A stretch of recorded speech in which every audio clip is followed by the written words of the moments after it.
welcome back. Thanks for sticking with us here at 10 o'clock. It's time for your forecast now with Chief Meteorologist Sarah Knox. How's it looking out there, Sarah? Not bad at all, Cami. A little cool, I'll admit, but definitely not as cool as it should be this time of the year because just a reminder, folks, it is still early February.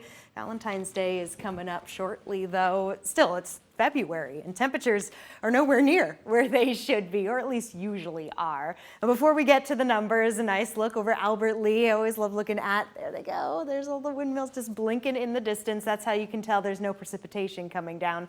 That and just knowing that there's no clouds really or anything to bring that precipitation. A little quick look at satellite and radar will show you that. And that is exactly what we are seeing. I popped on the wind line so we could see that the winds are still coming in from the northwest and they have calmed down significantly from where they were earlier today, but still enough to bring a tad bit of a wind chill, so it's chilly out there.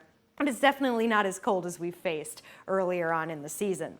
Zooming things out a little more, and you can see a good portion of the region enjoying some of this drier air. High pressure has moved in. It's a pretty big swath of high pressure to allow for these clouds to move on out, clear skies to come through, and thus cooler temperatures. But they're not that bad yet. Many of us are still right around the freezing point, talking about Forest City Garner right there at 32. Albert Lea itself 30 degrees, Winona as well. But a lot of us have also slipped into the 20s, 29 in Mason City, 27 in Rochester. Once again, normal overnight low temperatures this time of the year are closer to 9-10 degrees. Well, when we take a look at overnight and get closer to the lowest point, usually right before that sun rises, temperatures are definitely not going to be going that low tonight, getting around 22 degrees. Some of us a little warmer, some of us maybe even a tad cooler, but it's way different than that right there. So back below freezing we go. Let's talk a little bit about that. I put that note in there because it's important. A lot of melting took place and will continue to take place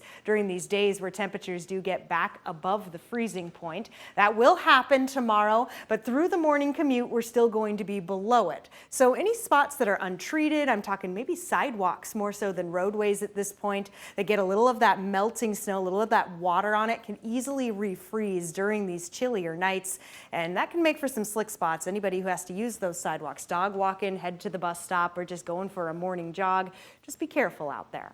Now moving over to Futurecast, not much to see. A few clouds trying to make their way during the morning hours. This is around 8 a.m., but otherwise it should be a mostly sunny day for the majority of us before clouds do build in later for our Wednesday. It's going to set us up for Thursday, where yes, temperatures are still expected to climb, into the 40s, almost into the 50s on Friday, but this probably grabs your attention here. Isolated small chance right now for some wintry mix. A lot of this is looking to aim further to the south, so we're watching this right now mainly for some of our North Iowa counties, and it doesn't look to be that much, Cami. After that, though, sunshine is back out. Temperatures are in the 50s for this weekend and even into the next work week.